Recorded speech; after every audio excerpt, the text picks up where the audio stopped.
Rahim. Assalamu alaikum dear students. Welcome to AC Publisher. This is a summer pack of class nursery. Today we are going to start the new topic of English from page number 27 to 29. My dear students, here is also comprehension. Here is a comprehension, the fox and the goat. The fox and the goat. Let's start the reading now. सबसे पहले तो आप picture देखिए, यहाँ पर एक focus है और एक गोट है. यहाँ पर वेल है और वाटर है. वेल में वाटर है, फ्रॉग हैं. तो अब हम पढ़ते हैं इसके बारे में.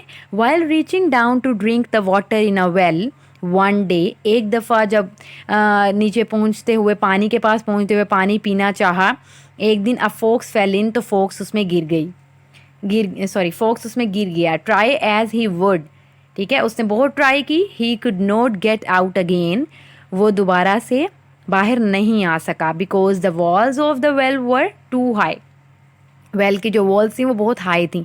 आप यहाँ पर देखिए, ये फॉक्स है, ठीक है, जो वाटर में है, और जो वॉल्स हैं वो बहुत ऊंची हैं.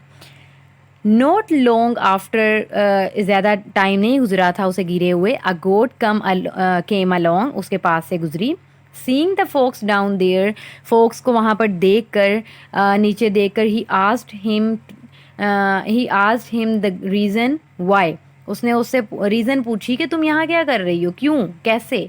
I am enjoying the cool pure water, अब उसने बोला, आगे से रिप्लाई किया, I am enjoying the cool pure water, मैं कूल ठंडा प्योर वाटर इंजॉय कर रही हूँ.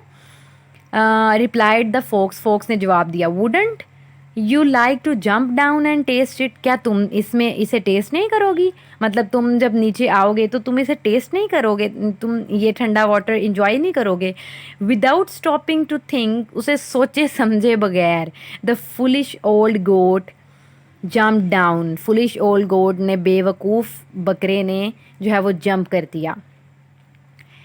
No sooner he reach the bottom, अभी वो वहाँ तक पहुँचा भी नहीं था. Then the cunning old fox, तो जो चलाक लोमड़ी थी, लीप्ड ऑन हिज बैक, वो उसके बैक पर चढ़ गया, ठीक है. And stumble to the top, और फ़ौरन जंप कर कर वेल से बाहर चला गया.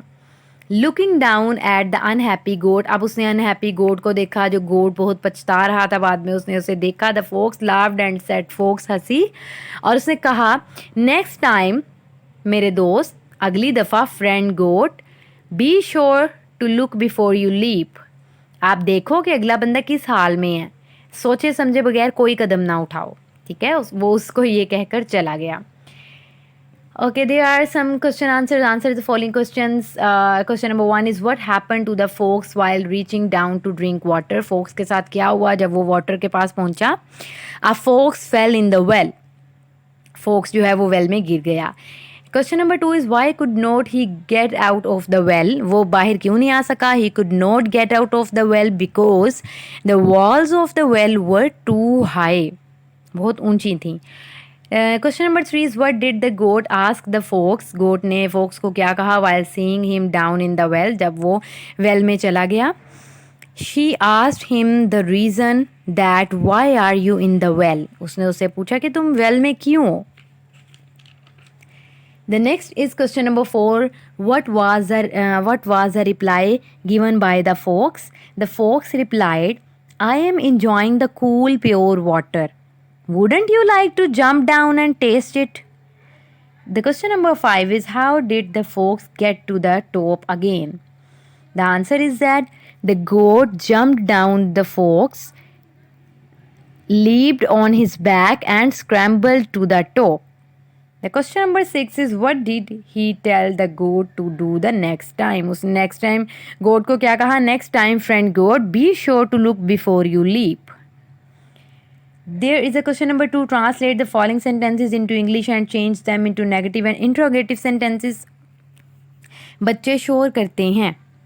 अब आपके पास यहाँ पर कुछ sentences हैं, उर्दू में है, आपने इन्हें इंग्लिश में कन्वर्ट करना है, सिंपल में, नेगेटिव में और इंट्रोगेटिव में. लाइक बच्चे शोर करते हैं. You will write here the children make a noise. ते हैं लास्ट में आया, इसका मतलब ये प्रेजेंट इंडेफिनेट टेंस है. यहाँ पर एस का इजाफा होगा. अब यहाँ पर चिल्ड्रन ज़्यादा हैं तो the children make a noise. Negative में the children do not make a noise, interrogative में do the children make a noise. हमने बाग की सैर की, हमने बाग की सैर की।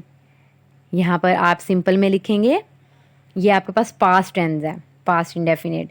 We took a walk in the garden, ठीक है। और we did not take a walk in the garden, did we take a walk in the garden, आप ये राइट करेंगे। नेक्स्ट है आपके पास, क्या तुमने काम मुकम्मल किया। यहाँ पर अब आपके पास इंट्रोगेटिव पहले आ गया, यहाँ नीचे इंट्रोगेटिव लिखा हुआ है, इसे आप ऊपर लिख दीजिए कटिंग करके, यहाँ सिंपल लिख दीजिएगा। क्या तुमने काम मुकम्मल किया। Did you complete the work. Negative में you did not complete the work. और यहाँ पर आप राइट करेंगे, यहाँ पर सिंपल कटिंग करके सिंपल राइट करिएगा, और सिंपल में आप लिखेंगे यू कंप्लीटेड द वर्क। आगे है आपके पास दर्जी कपड़े सीता है। सिंपल में आपके पास है जी the tailor stitches the clothes, the tailor stitches the clothes. Negative में आप राइट करेंगे the tailor does not stitch the clothes, और इंट्रोगेटिव में does the tailor stitch the clothes. उस्ताद ने सबक नहीं पढ़ाया, यहाँ पर सिंपल में आप, अच्छा ये नहीं पढ़ाया इसका मतलब ये नेगेटिव में आप पहले नेगेटिव वाला राइट कर देंगे, या इसका चले नेगेटिव में यहाँ राइट कर दें। सबसे पहले तो सिंपल बनाते हैं, the teacher did not teach the lesson. Negative में आप लिखेंगे the teacher did not teach the lesson. Simple में आप लिखेंगे the teacher taught the lesson. Interrogative में आप राइट करेंगे did the teacher teach the lesson, और एंड पे क्वेश्चन मार्क। इंट्रोगेटिव जो भी आप राइट करेंगे लास्ट पे आप क्वेश्चन मार्क राइट करेंगे। So dear students, your work is complete now, hope you will understand. अल्लाह हाफिज़।